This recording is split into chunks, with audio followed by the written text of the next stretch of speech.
connaissez toutes les théories, maîtrisez toutes les techniques. Mais lorsque vous touchez une âme humaine, soyez simplement une autre âme humaine. Carl Jung. Avez-vous déjà remarqué que certains grands changements semblent annoncer leur arrivée bien avant de se produire? Pourquoi soudainement, ce qui avait du sens pendant des années commence-t-il à vous paraître vide, alors que rien n'a changé autour de vous?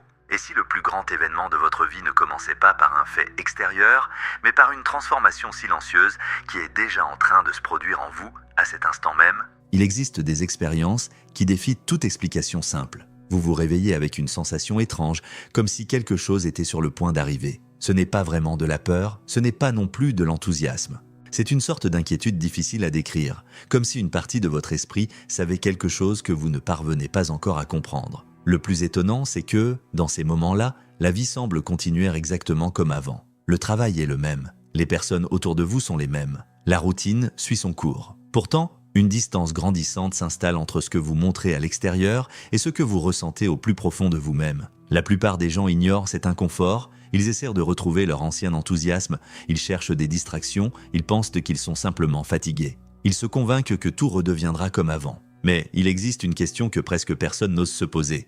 Et si le véritable problème n'était pas cette étrange sensation, mais la tentative désespérée de continuer à être quelqu'un que vous avez déjà commencé à laisser derrière vous? Les plus grandes transformations de la vie arrivent rarement en faisant du bruit. Elles commencent dans le silence, bien avant qu'un changement visible n'apparaisse. D'abord, vous cessez de vous identifier à ce qui vous semblait autrefois indispensable, puis surgissent des questions qui ne s'étaient jamais posées auparavant. Ensuite, certaines rencontres, certaines conversations et des événements du quotidien commencent à produire un impact disproportionné, comme s'ils cherchaient à attirer votre attention sur quelque chose que vous ne parvenez pas encore à voir clairement. C'est précisément à ce moment-là que beaucoup de personnes se trompent. Elles attendent que le changement apparaisse d'abord à l'extérieur. Elles espèrent une nouvelle relation, une opportunité inattendue, une grande nouvelle, un événement capable de justifier ce qu'elles ressentent. Mais c'est rarement ainsi qu'une transformation profonde se produit. Avant que la réalité ne change, c'est votre manière de la percevoir qui change. Avant qu'un nouveau chemin ne s'ouvre, un autre commence à perdre complètement son sens. Avant qu'une nouvelle version de vous-même n'existe, l'ancienne commence lentement à perdre sa force. C'est peut-être pour cette raison que cette vidéo vous a trouvé précisément aujourd'hui. Non pas parce qu'il existe une coïncidence extraordinaire, mais parce qu'il est possible que vous soyez arrivé à ce moment rare où votre esprit a déjà perçu une vérité que votre conscience est encore en train d'accepter. Et il existe une chose que très peu de personnes comprennent. Les jours qui précèdent une grande transformation sont rarement marqués par des événements extraordinaires. Ils sont marqués par de petits signes qui semblent insignifiants pour ceux qui les observent de l'extérieur, mais qui changent complètement la vie de ceux qui savent les reconnaître. La question est donc la suivante, prêtez-vous attention à ce qui est en train de changer autour de vous ou à ce qui a déjà commencé à changer en vous?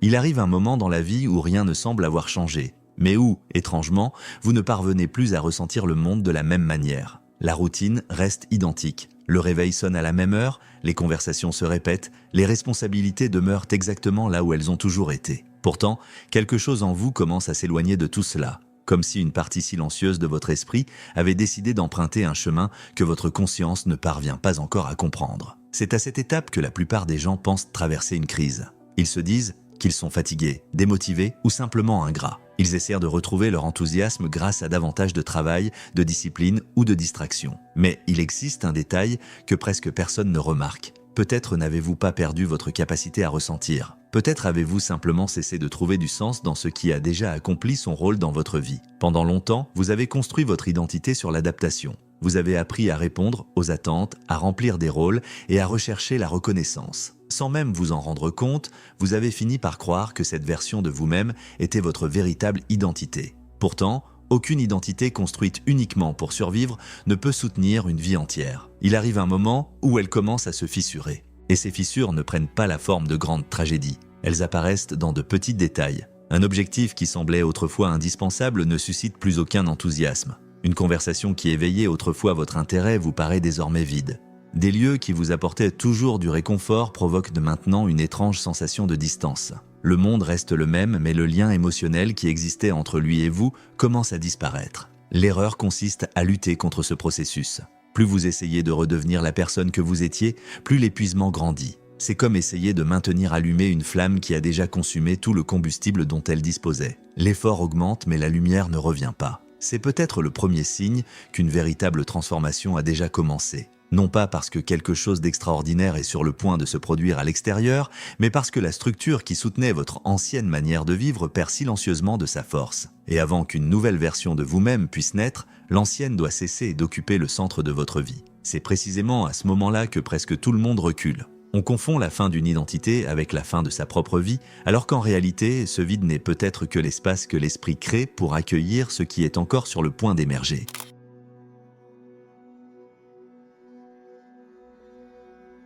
Après que votre ancienne identité commence à perdre de sa force, quelque chose d'étrange se produit. Le monde semble commencer à vous parler d'une manière différente. Non pas parce que la réalité a changé, mais parce que votre façon de la percevoir n'est plus la même. Vous entendez une phrase anodine, et elle reste dans votre esprit toute la journée. Vous ouvrez un livre au hasard et tombez exactement sur la question que vous évitiez de vous poser. Une conversation entre inconnus semble décrire, avec une précision troublante, un conflit que vous n'avez jamais révélé à personne. Et pendant quelques instants, naît le sentiment qu'il existe un lien invisible entre des événements qui, en théorie, ne devraient avoir aucun rapport. L'erreur consiste à croire que ces moments sont des messages surnaturels ou des signes indiquant que l'univers organise tout autour de vous. La plupart du temps, ce n'est pas le monde qui a changé, c'est votre attention. L'esprit humain fonctionne comme un filtre. Pendant des années, il ignore des milliers d'informations tout en mettant en avant uniquement ce qu'il considère comme important pour préserver l'identité que vous avez construite. Mais lorsque cette identité commence à se dissoudre, le filtre change lui aussi. Vous commencez alors à remarquer des schémas qui ont toujours existé, mais qui, auparavant, n'éveillaient tout simplement aucun intérêt. C'est comme parcourir chaque jour la même rue et remarquer soudain une vieille porte qui n'avait jamais attiré votre attention. Cette porte a toujours été là. Ce qui a changé, c'est votre regard. Il en va de même pour la vie. Certains thèmes reviennent sans cesse parce qu'il existe au fond de vous une question en quête de réponse. Ce ne sont pas les événements qui s'obstinent à apparaître, c'est votre conscience qui est enfin prête à les reconnaître. Voilà pourquoi certaines coïncidences provoquent bien plus que de la simple curiosité. Elles éveillent un étrange sentiment de reconnaissance. Comme si une partie oubliée de vous-même murmurait en silence, c'est précisément cela que tu fuis depuis tout ce temps. Plus vous essayez d'ignorer cette sensation, plus elle revient par des chemins différents, non pas pour vous convaincre d'une vérité absolue, mais pour vous montrer qu'il existe un conflit intérieur qui demande votre attention. Peut-être que le véritable signe ne réside pas dans les événements qui se répètent, peut-être réside-t-il dans la personne que vous êtes en train de devenir au moment où, pour la première fois, vous commencez à voir ce qui a toujours été sous vos yeux. Et lorsque cela se produit, la prochaine rencontre ne sera plus avec le monde, mais avec cette partie de vous-même que vous avez passé des années à éviter de connaître.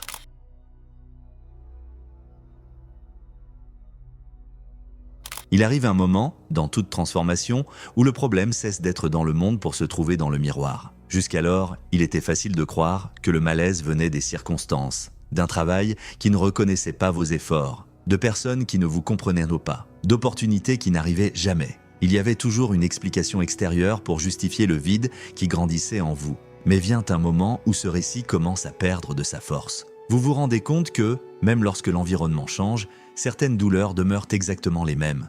Les décors changent, mais les conflits se répètent. De nouvelles relations réveillent d'anciennes insécurités. De nouveaux projets apportent les mêmes frustrations. C'est comme si la vie changeait de décor tout en rejouant sans cesse la même histoire. C'est à cet instant qu'apparaît la rencontre la plus difficile de toutes. La rencontre avec ce que vous avez passé des années à cacher à vous-même. Il ne s'agit pas des défauts que vous connaissez déjà. Ceux-là sont faciles à reconnaître. Le véritable défi réside dans ces parties de votre personnalité qui ont appris à se déguiser en vertu. Peut-être dites-vous que vous faites toujours passer les autres avant vous parce que vous êtes généreux. Mais cette attitude n'est-elle pas devenue, à un moment donné, une manière d'éviter d'être rejeté ?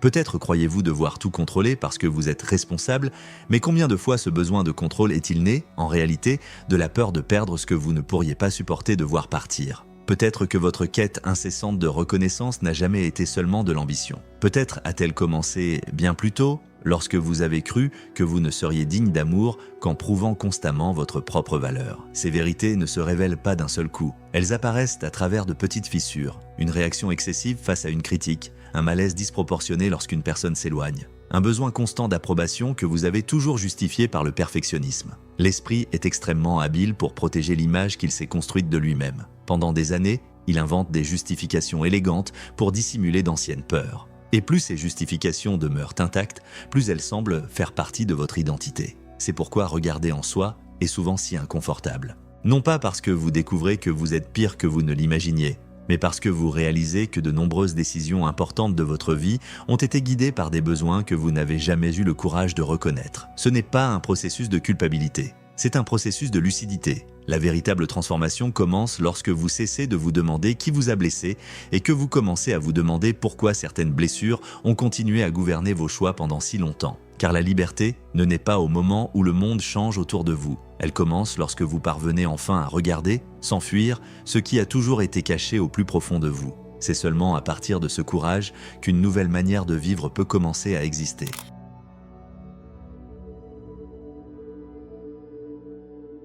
Il existe une étape de la transformation que très peu de personnes parviennent à supporter. Non pas parce qu'elle est la plus douloureuse, mais parce qu'elle est la plus déroutante. C'est le moment où votre ancienne identité n'est plus capable de soutenir la personne que vous êtes, tandis que la nouvelle version de vous-même n'a pas encore trouvé une manière définitive d'exister. C'est comme traverser un pont enveloppé de brouillard. Derrière vous, l'ancien chemin n'a plus de sens.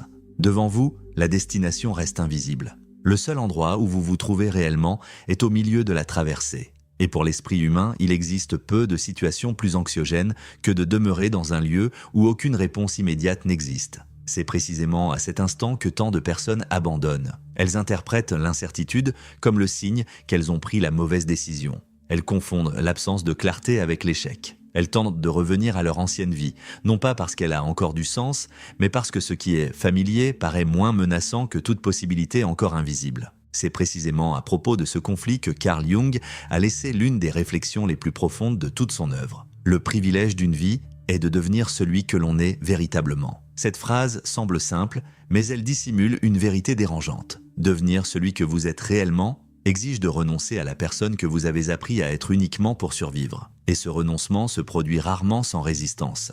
Pendant des années, vous avez construit une image capable d'obtenir l'approbation des autres, d'éviter les conflits et de trouver une place dans le monde. Peu à peu, cette image a cessé d'être une simple stratégie pour devenir ce qui semblait être votre véritable identité. Le problème, c'est que toute identité bâtie sur la peur exige un prix silencieux. Elle vous oblige à cacher certaines parties de vous-même afin de continuer à être accepté. Lorsque ce personnage commence à s'effondrer, une sensation difficile à expliquer apparaît. Vous n'arrivez plus à penser comme auparavant, mais vous ne savez pas encore vivre autrement. C'est comme apprendre une nouvelle langue tandis que l'ancienne disparaît lentement de votre mémoire. Aucune des deux ne semble suffisante. Durant cette période, l'esprit tente de négocier. Il recherche des garanties, réclame des certitudes et exige des preuves que ce changement en vaudra la peine. Pourtant, la véritable transformation n'offre jamais ce genre de sécurité. Elle demande d'abord du courage. Ce n'est qu'ensuite qu'elle révèle le chemin. C'est peut-être précisément pour cette raison que tant de personnes confondent la croissance avec la souffrance. En réalité, la souffrance ne naît pas du changement lui-même. Elle naît de la tentative de rester attaché à une ancienne version de soi qui n'est plus capable d'accompagner ce que votre conscience a commencé à percevoir. Et il existe une question qui vaut davantage que n'importe quelle réponse toute faite. Souffrez-vous parce que votre vie est en train de s'effondrer ou parce qu'une ancienne identité résiste encore à la naissance de la personne que vous auriez toujours pu devenir ?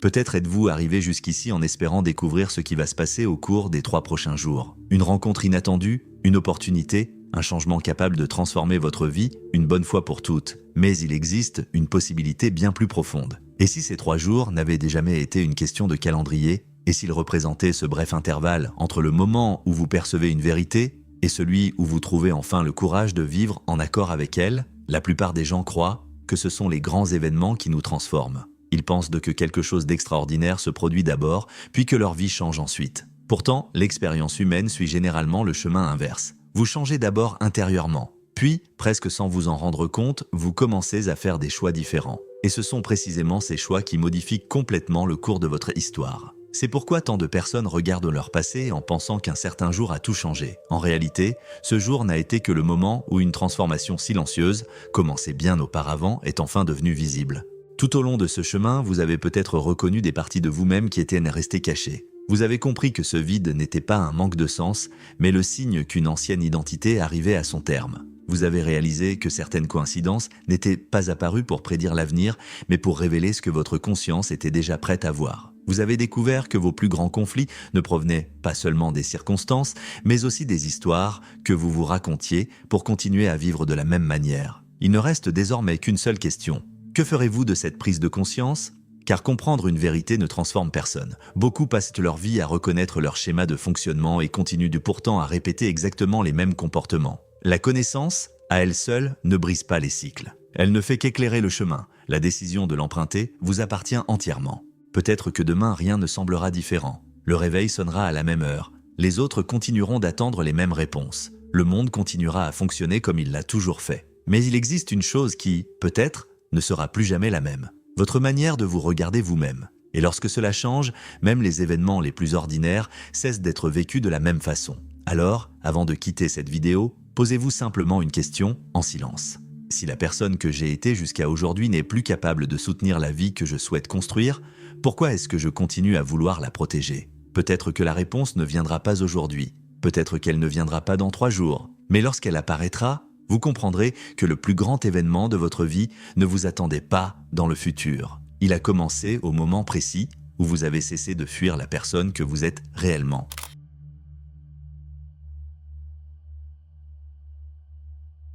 Peut-être que ces 3 jours n'ont jamais été une question de temps, mais du moment où vous décidez enfin de voir ce que vous évitiez depuis si longtemps. Les plus grands changements ne commencent pas lorsque la vie change. Ils commencent lorsque vous changez votre façon de vous regarder. Si quelque chose dans cette vidéo a éveillé une inquiétude en vous, ne l'ignorez pas. Certaines transformations se produisent dans le silence, bien avant de devenir visibles. Il ne reste désormais qu'une seule question. Qui seriez-vous si vous cessiez de vivre uniquement pour maintenir en vie une version de vous-même qui n'a plus de raison d'exister ? Si cette vidéo a suscité une véritable réflexion en vous, écrivez dans les commentaires un seul mot qui représente ce que vous ressentez en cet instant. Cela peut être changement, vérité, courage, éveil ou tout autre mot qui traduit votre expérience. Parfois, un seul mot suffit pour montrer que quelqu'un, quelque part dans le monde, traverse le même chemin que vous. Si ce contenu vous a parlé, laissez un j'aime. Ce simple geste aide YouTube à recommander cette vidéo à d'autres personnes qui vivent, peut-être elles aussi, cette période de transformation silencieuse. Et si vous appréciez les contenus qui explorent la psychologie profonde, le comportement humain, les idées de Carl Jung, la philosophie et la connaissance de soi, sans recette toute faite ni phrase de motivation, abonnez-vous à la chaîne et activez les notifications. Ici, chaque vidéo est une invitation à voir ce qui passe habituellement inaperçu. Merci d'être resté jusqu'à la fin. Nous nous retrouvons dans la prochaine vidéo. D'ici là, continuez à observer ce qui se passe là où presque personne ne regarde, à l'intérieur de vous.